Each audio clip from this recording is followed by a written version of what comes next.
Welcome to the Talent Empowerment Podcast, and thanks for tuning in. We're here to help you love your job. We unpack the tools and tactics of successful humans to help guide you towards your own career empowerment. I am your humble little host, Tom Finn, and on the show today, we have Marley Major. Marley, welcome to the show. Thank you for having me. It's going to be fun. I can tell already.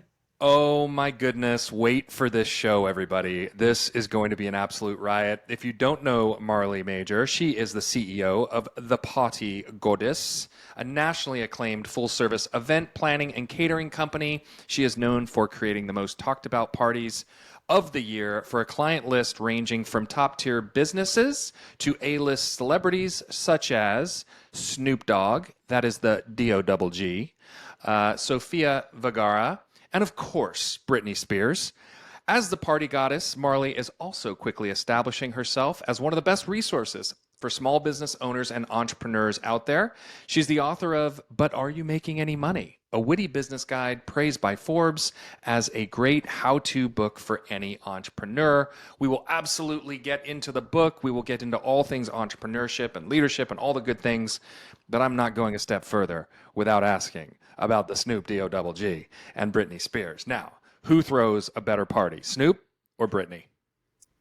Okay, so obviously I'm going to get this is such a loaded question, and I'm going to say this from my perspective as an event planner. I think that because it would be different perhaps as a guest because it's Snoop's event, everybody was very happy because they were very stoned, including Snoop. So I am going to say Britney throws the better party because Britney had very many activities and things going on for her guests. There was never a dull moment. It was jam-packed from like start to finish, including the most amazing Ed Hardy goodie bags. And Snoop, it started very late because Snoop was smoking another doobie. And that went on and we were very close to running out of food because you can imagine everybody else is doing the same thing. So that's my answer.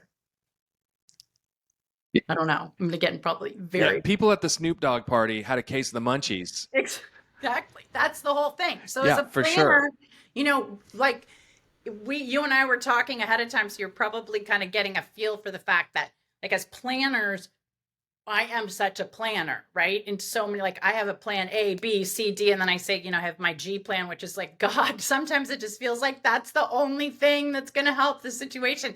And I've got to tell you, I always try to think of absolutely everything. The one thing I did not think about with Snoop was obviously I thought he was going to be stoned. There's no question, but it was the most freezing, bitter, cold day. And it's one thing to be freezing and bitter cold. It's another thing to then be, I'm used to starting late, whatever, with clients, and you kind of do what you want. But it was one of those things where it was like, it is now an hour and a half late. And I am like, are we going to start? Like, it's one of those, is it going, or what should I tell people out there? Right? Like, should they pack up? Should we order pizza? What do we do here? Because we're not getting a lot of communication because I'm sure Snoop was very happy on whatever couch he was on. And 2.5 hours later, yes, not only had the munchies kicked in, at that point I was going to get hungry just from the fumes, but everybody seemed to have a fabulous time. So I guess at the end of the day, right, that's what matters. They also had a fabulous time at Britney's house, and I don't think they had to, they didn't have to wait 2.5 hours, but there were a lot of helicopters and everything else. So some people might say that was a little distracting. I don't know, but it's good for all of us. You have probably got some stories tucked away that could take, I don't know, 18 different podcast episodes to really get under the hood. Do you have a favorite party that you've planned, celebrity, non-celebrity, but something that just really got you jazzed about planning and building and producing a great party? There are a couple. Like one client we've done a bunch of things for is Pierce Brosnan. And so just in general, I say I love to work with them because they have this beautiful house. They really know what they want. They're kind.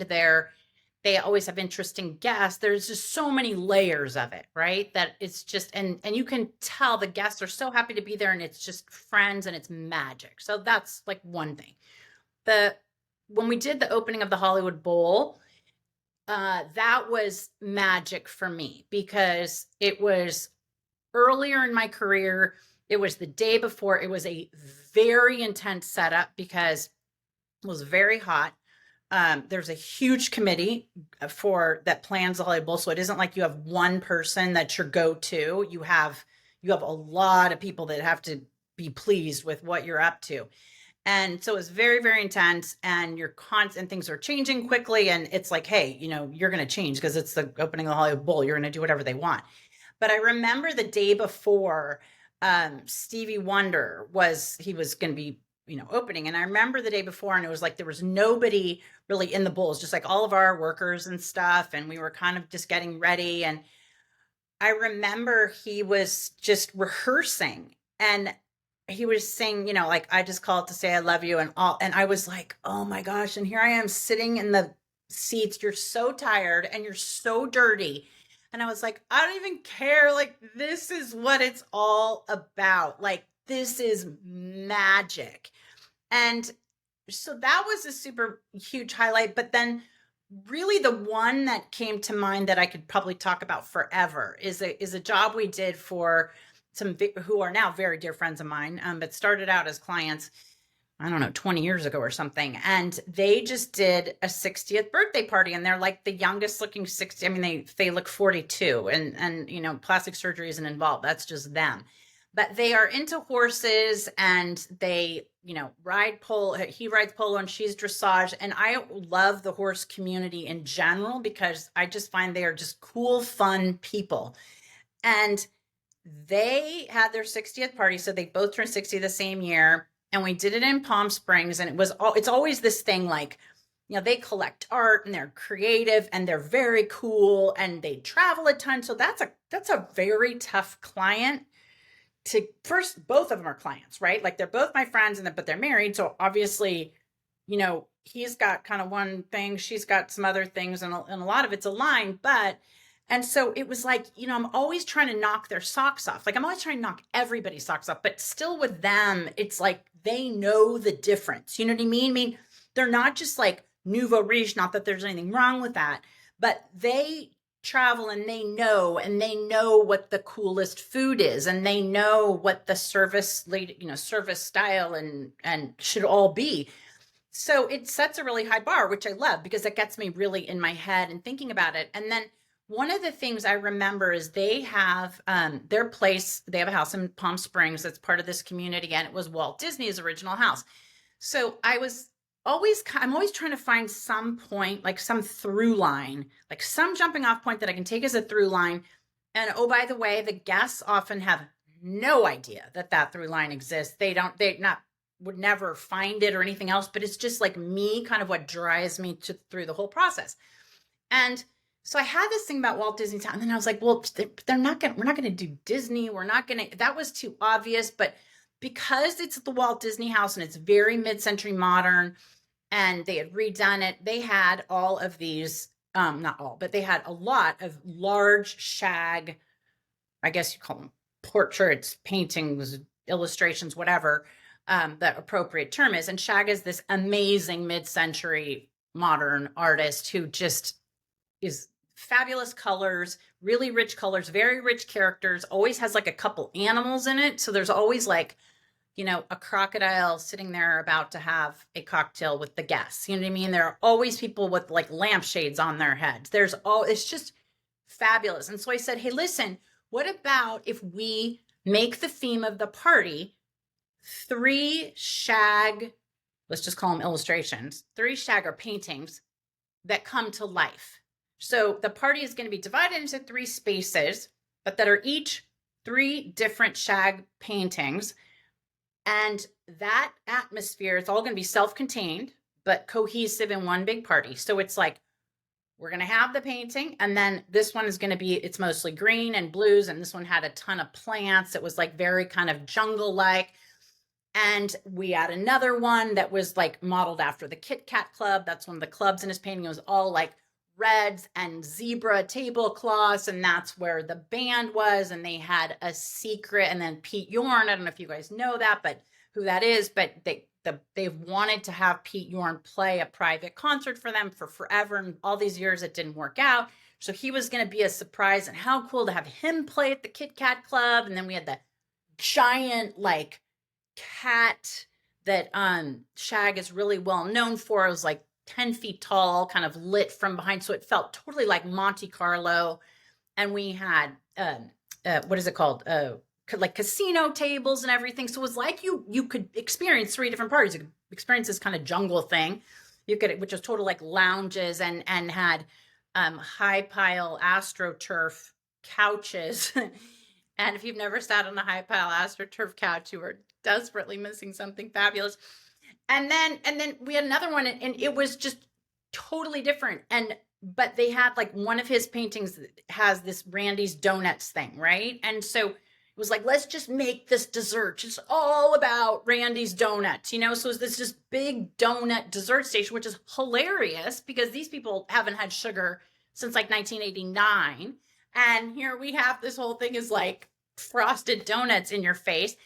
And that I just remember the husband paid for this entertainment. Like the wife knew she was going to have this regular entertainment, right? Like, and it was a name brand band also, and it was very cool.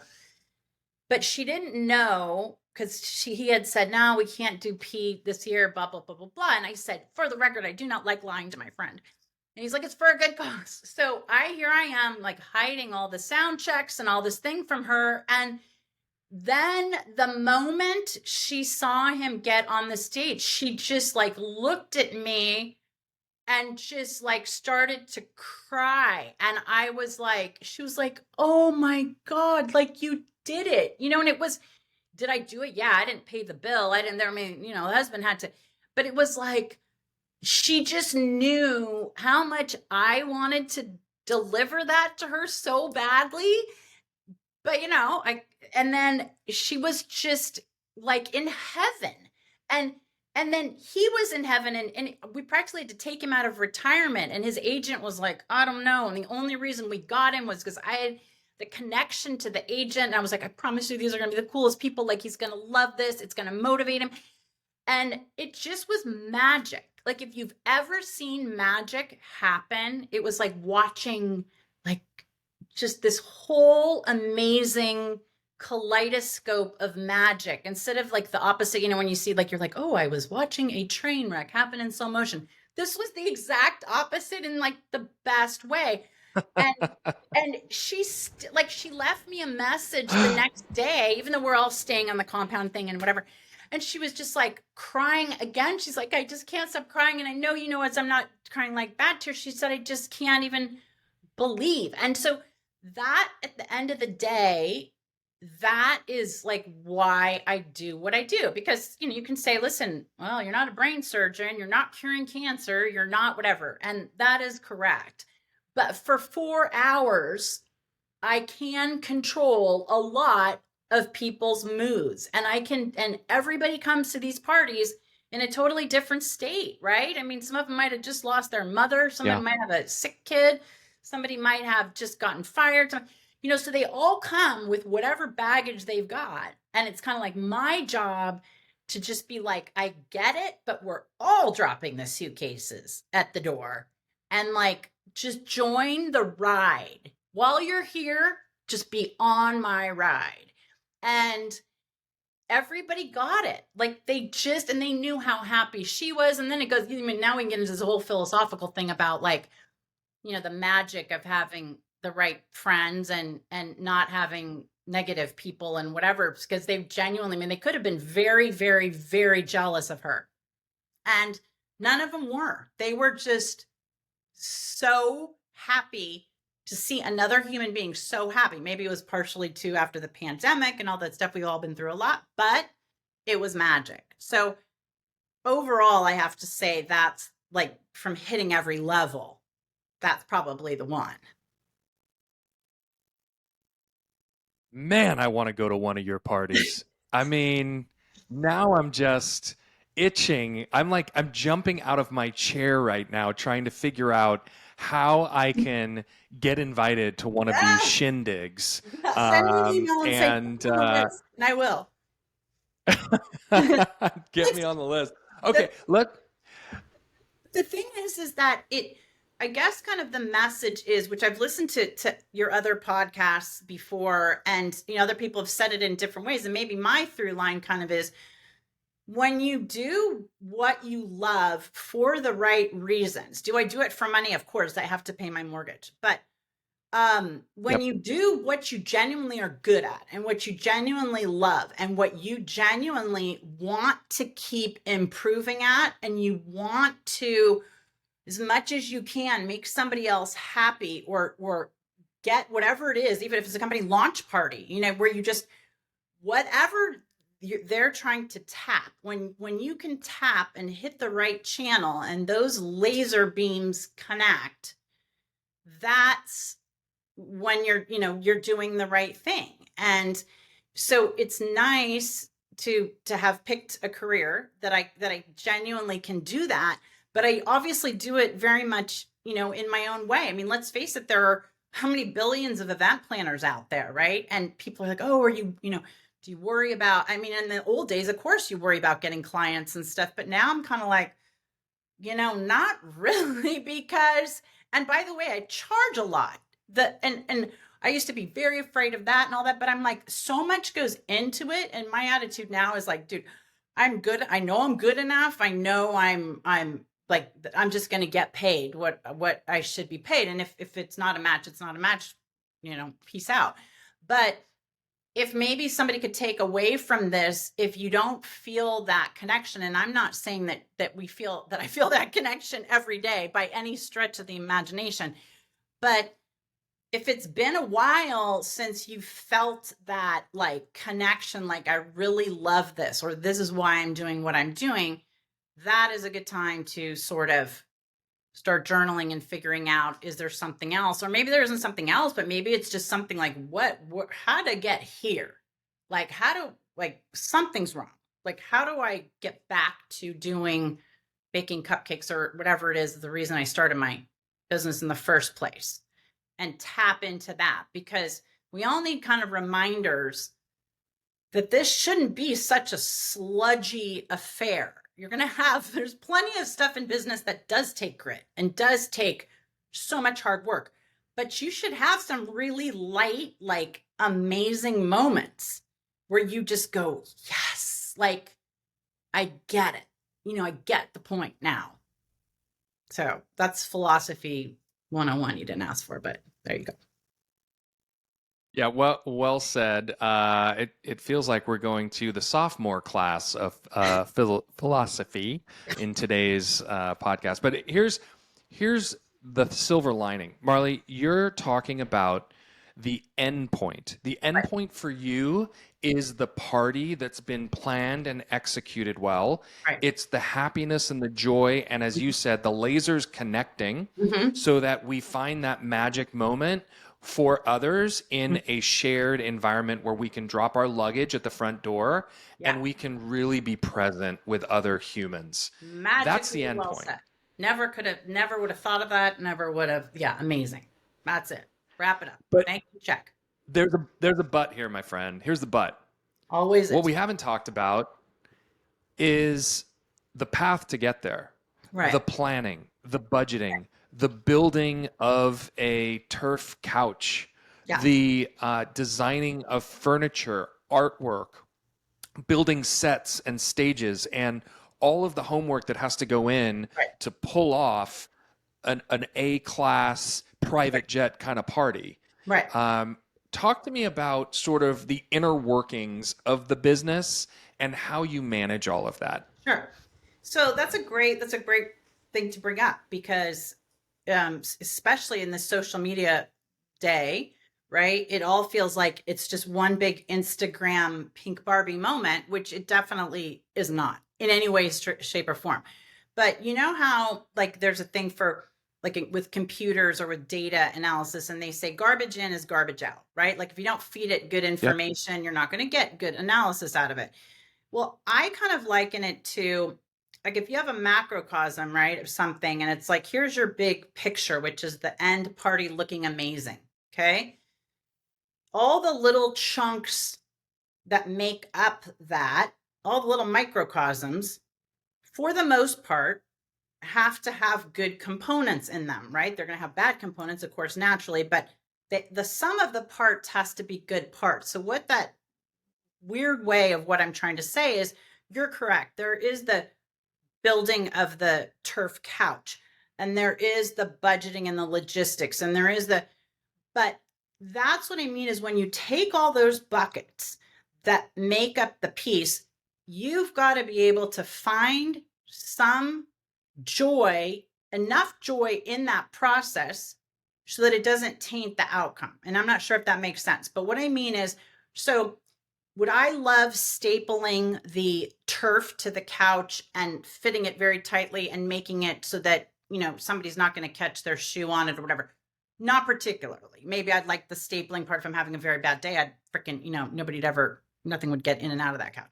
But the point is that I do love the research of the couch, the picking of the astroturf fabric of the couch, the shade of green of the couch, the decorative pieces of what's going to be on it. And then that's kind of the message of what I was saying earlier, is I delegate those other components. So there is a big chunk of it that I like. Now, I also like the satisfaction of a budget where you're like, I can kind of look at it as I'm accomplishing a goal. The client says, here's my budget. My first response is always, something along the lines of, okay, do you want me to fit the budget, or do you want me to price out your wish list?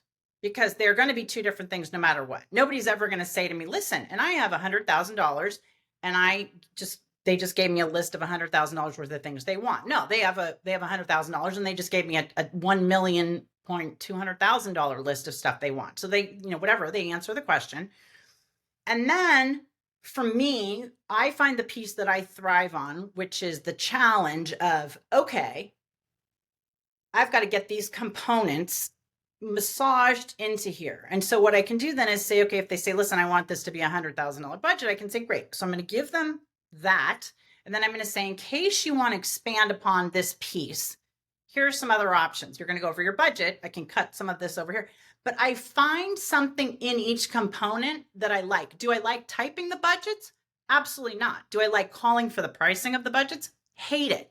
But those pieces I sub out so that I find joy in some component of it, so I don't get too burned out. Then you go to, the insurance and all those logistics and do I like all that? Absolutely not.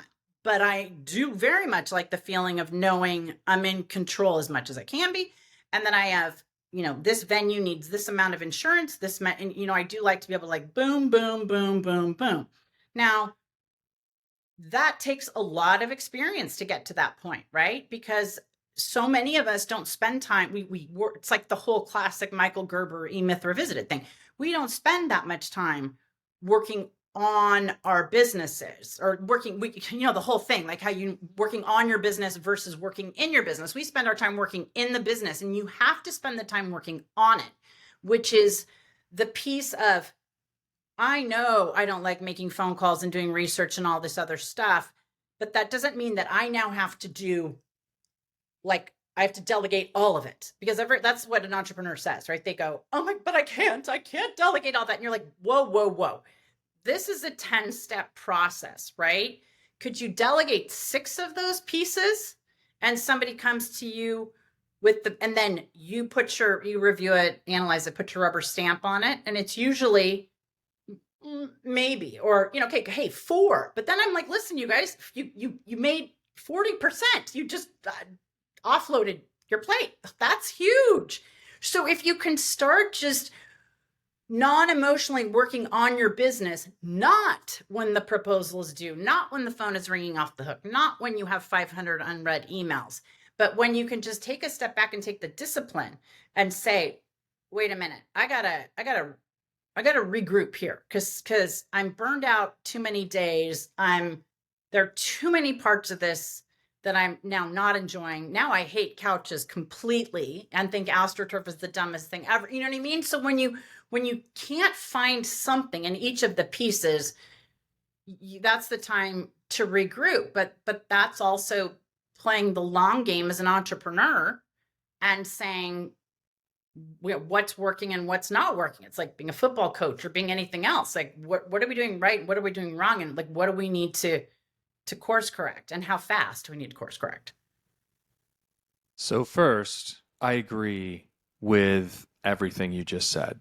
Thank And you. the other part of the context is that none of what you're talking about applies to party planning. It applies to running businesses. I Yeah, mean, it technically does apply to party planning as well. I don't mean to kind of push it aside, that's the but example, but you yeah, could. but exactly right. The generalized theory here of working on the business versus in the business is a very straightforward one. And if you don't know what that is, let me just take a second and explain it because Marley used the context of it perfectly. Working on the business is when you're acting like a CEO and you're delegating and you're finding talent to develop. And what that means is, as Marley said, maybe you delegate 4 or 6 items off of your 10-item checklist. But here's how you do it. You actually teach somebody to deliver at 80% of what you can deliver at. And here's Yes. why it's 80% because nobody can ever deliver at your level. So just don't set the expectation there because you're going to be miserable. And Right. then you're going to take it back. You're going to pull it part of the project back and you're going to tell them you're going to do it. And then now we're working in the business. So on the business is delegation, development of talent, strategy, structure, partnerships, relationships.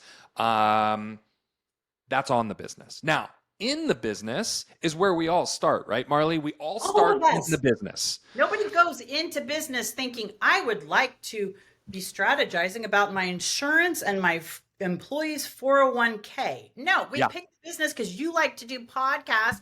So and so wants to be a hairdresser. So and so wants to be on the silver screen. It's you only go into for the ins, not for the Yep. ons.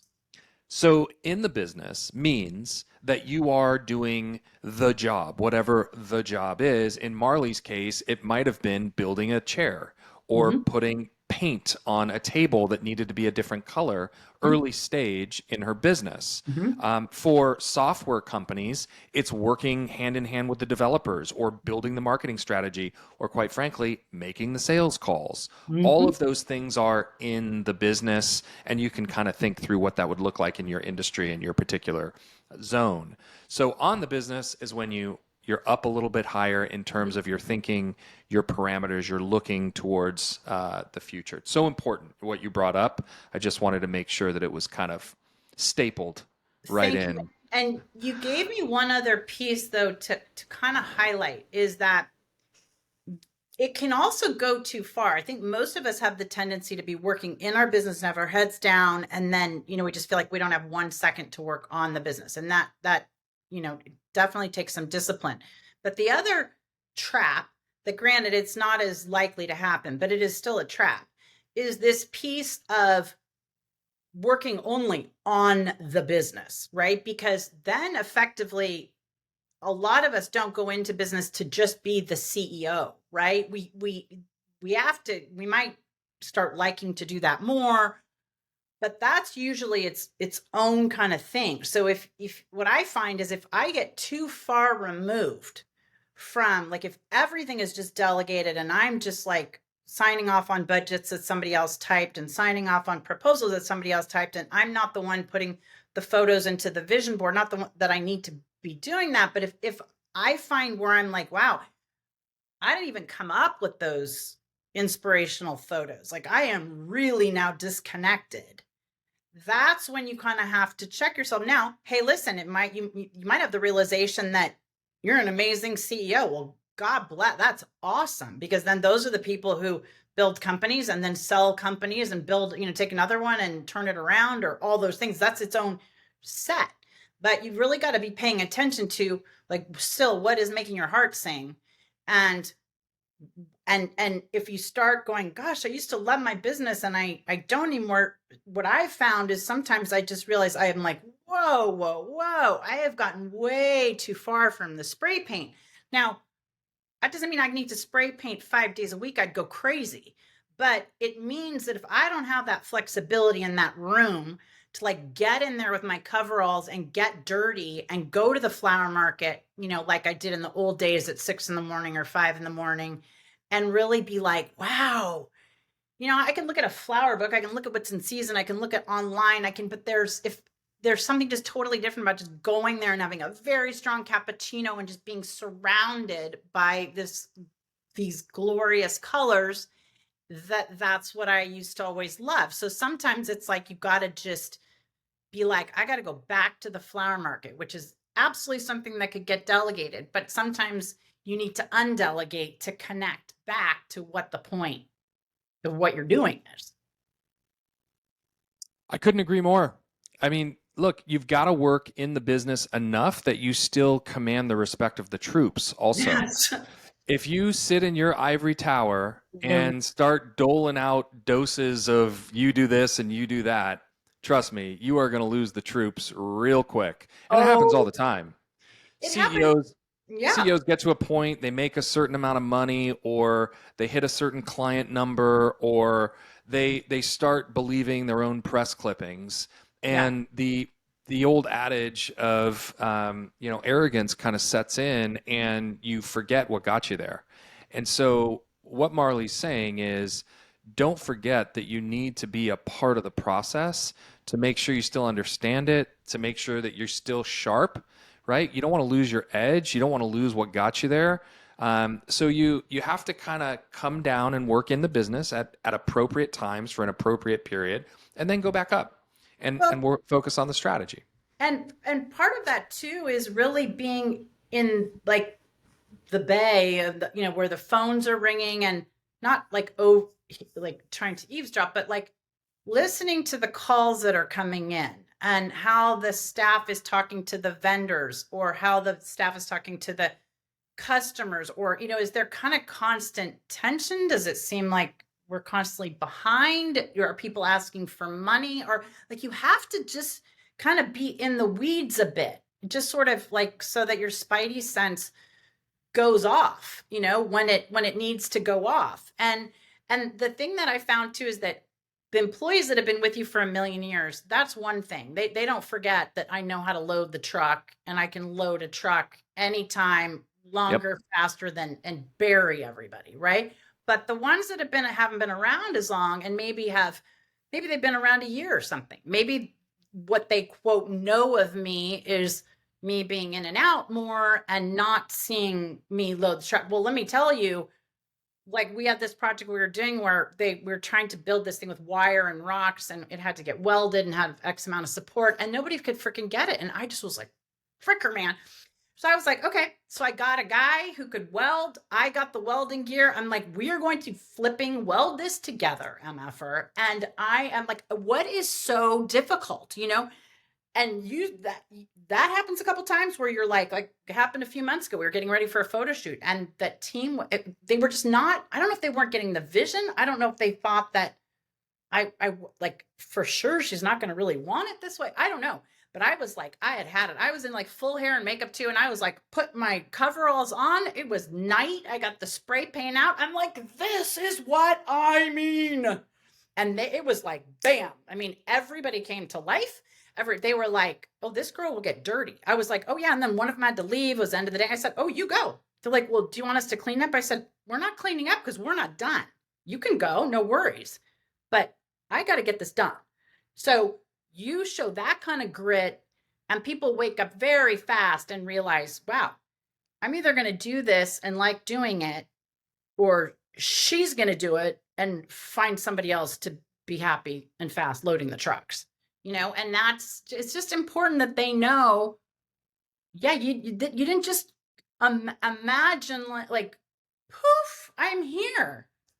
No, you worked your day and night and your fingers to the bone, and now I'm here.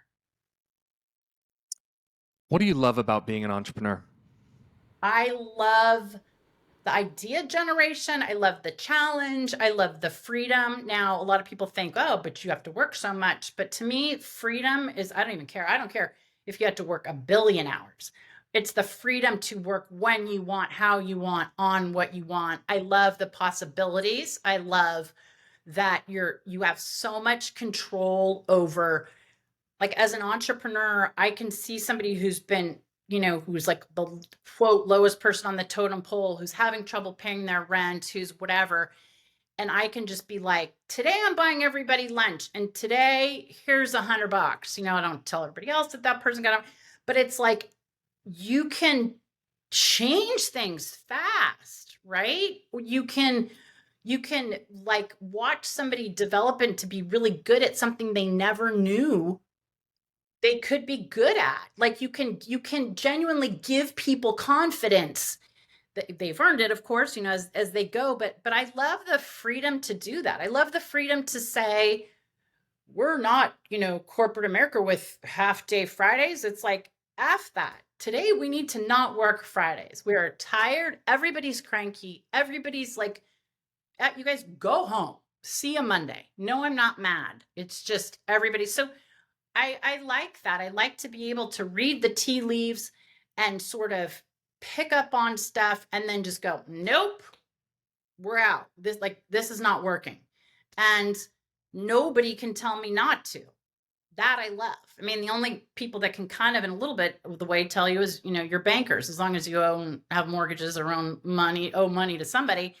But I always say that the true joy to me is when you have no mortgages and you can do and say whatever you want. And then you don't care if somebody tries to call the loan because there is no loan to call.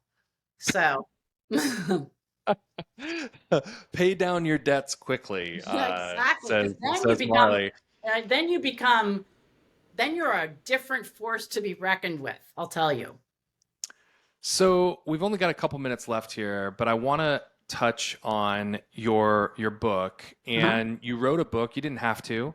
You've got a successful business. Yeah. You operate something which is super fun and interesting, but also, just for those folks out there that are listening to this, running party planning businesses is one of the hardest Yeah. choices you can make. It is one of the hardest businesses to operate because you have to be so strategic, but you also have to manage other people's money, and you have to build things from scratch, and you have to be creative, and you have to execute with perfection. Right. So I'm not saying that's an easy business. Just for the record, it's one of the hardest. So just write that down in your notebook if you're thinking through this. But what I want to know is the book. Yeah. But are you making any money? What inspired you to write the book? Well, so for our full disclosure, our industry convention at the time had a thing where if you taught a class, you could get a free pass to the industry convention. Well, it was an expensive ticket for the industry convention that was like a week or 5 days long or something. So I was like, okay, cool, I'll teach a class. Well, I had started, even though I'd gone to Georgetown, I'd gotten my business degree. I mean, Lord knows I studied P&Ls. I should know how to run a business by that point. But I found myself always still having trouble applying what I learned into like my own business, right? So for all kinds of different reasons, I would keep getting myself in trouble financially in terms of just making poor choices or chasing sales instead of tying sales to profitability. That's the focus of 12 other podcasts. But the main thing was I kind of come up with this little rinky-dink system of expanded version of cost of goods sold, which is typically how most businesses price. And I had factored in time with it. And then I thought, okay, great. Whatever. I can do this for an hour, and I'm thinking I'll talk for this amount of time. I'll have a lot of questions, and then I'm going to get my free pass. Yay. So I did that. And I remember I did the class, and the class was supposed to go from like 4 to 5 or something. And then I was literally I was ready. I had people I was meeting for drinks. And then all of a sudden the people kept coming in. I kept seeing people stand, and they were standing, and now they're standing outside, and they're standing it's literally standing room only. And I'm like, do they? And meanwhile, I'm saying at the beginning, I'm the girl that would take the deposit. Woohoo. Yay. I got a huge client. I'm going to go to Neiman Marcus because I'm an entrepreneur. I deserve it, man. I was like the most mixed up person, but here's how I did figure it out for myself. Right. And then I remember, and it was so much about pricing and all this stuff. And people were just asking tons of questions, and they kept asking questions. And I was like, I'm sorry, did you get here so late that you missed the entire first part of my whole thing where I am the money person you do not ever want to listen to? And they're like, yeah, and then I remember the person, this changed everything. The person, one of the people said, but you're the only one who will answer our questions. And I was like, what? And they were like, even if you're not the best person at it, and even if you're kind of wrong, Nobody will tell us how they price. Nobody will tell us if we're supposed to mark stuff up. Nobody will tell us if that's unethical. Nobody tells us if how much we should be charging. And so I was like, and so then afterwards, I was like, okay. And they said, well, do you have a book or like another way we can get in touch? I was like, get in touch about what? Like that was my full wad right there.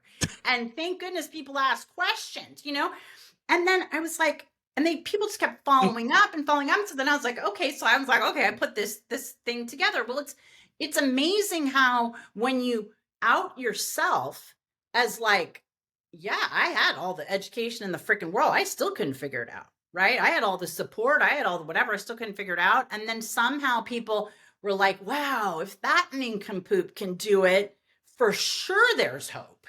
This clown, she just wants to go to Bergdorf and, fly there for the new exactly. I mean, I'm the most like but I found some ways to fix my problems and to make that more exciting than even going to Bergdorf Goodman. If you can imagine that. So the book was comprised of you doing a talk, an education hour that sort of kept running over. Yeah. And you kept getting asked questions and you thought, you know what I'm going to do? I'm going to write everybody a book. Basically, because now here's the other thing. The title came after dinner with my parents because now remember, my dad doesn't know Britney Spears out of a crowd of one, and he's a he's a physician, but he's a hardcore entrepreneur and very much a businessman. And so he's heard me say, oh, Britney Spears and da da da da da da, and he's like, and I remember this one dinner where he was just over it. He was asking me these questions. He's like, well, how much did you make last year? How much did you? And I was like, well, with depreciation, with amortization. He's like, the frick are you depreciating a martini? What are you depreciating? Answer the question. How much is in your bank account? How much did you make? How much was on your tax? And I was like, I realized I didn't have, so it was like the class plus that. And then my dad was just like, okay, let me make it simple. But are you making any money? And I was like, oh man. And that's when I was like, I'm done with this noise. Like you know what? Yeah. So maybe if I like put all this together and organize it, maybe then I can fix myself. And then it ended up helping to fix other people who just just thought they were stupid. I mean, I thought I was stupid. I was like, obviously I've had all this schooling. I've had all this business. I read every business book on the planet. I listen to tapes. I listen to blah, blah, blah, blah, blah. And I still can't get it. Like something is wrong with me. So when you figure out that, then you kind of tell it in a slightly different way and somebody goes, oh, that kind of makes sense. Like, oh, I don't have to be a professor and sit at my computer and do this. I'm like, I don't know. Take a piece of paper and a pencil and add up your freaking cost. Like pull out your receipt, print it out. There you go. Add it up. Next. Well, I love it. But are you making any money? Could have been, are you depreciating a martini? I mean, I feel like maybe that was a finalist. I'm pretty sure that would have been a finalist for me. Are you depreciating a martini?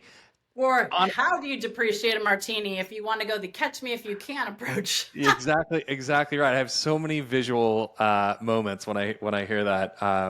And I think people are going to have a lot of visuals when they listen to this podcast and listen to you. And they're going to want to get in touch with you, my friend. They're going to want to love you up. How do we find Marley Major if I am listening to this podcast? I would love them to find me on Instagram, which is at the Party Goddess. 2 D's, 2 S's. I would be ecstatic. And that's where we just put so much creative energy and you will definitely get the vibe. You'll either love it or hate it and be like, oh my God, it makes sense. Like that's kind of a like lead into that girl's crazy head. But for those who love it, it's a very fun ride with me. Well, I can tell you, take a look at the gram and find Marley there and check out her book, But Are You Making Any Money? We will put all of the links in the show notes so you can learn more about her business. You can hire her. You can read her book. You can learn from her as an entrepreneur. Marley, you are an absolute piece of art. Thank you for the energy you're putting into the world. You are just a treasure and a joy to spend time with. Thank you. Thank you. Thanks for doing this. And thank you for providing the platform, because without the platform and all your hard work, getting the message out, forget it. Nobody would be screaming in the wind. So thank you. Well, I appreciate that. And on this show, we make dozens of dollars a year, dozens. It's a real moneymaker, but we do it because we love putting good energy in the world, teaching people how to have grit, and teaching entrepreneurs and business leaders in general how to find something that really moves the needle for you in your heart and your head. And put you in the right place to be successful. So, Marley, thank you for being a friend of the show. We loved having you on. Thank you for having me. And thank you for tuning into the Talent Empowerment Podcast. We hope you've unpacked a few tips and tricks to love your job or throw a great party or double down and meet up with Snoop Dogg. Get ready to dive back into all things career and happiness on the next episode. We'll see you then.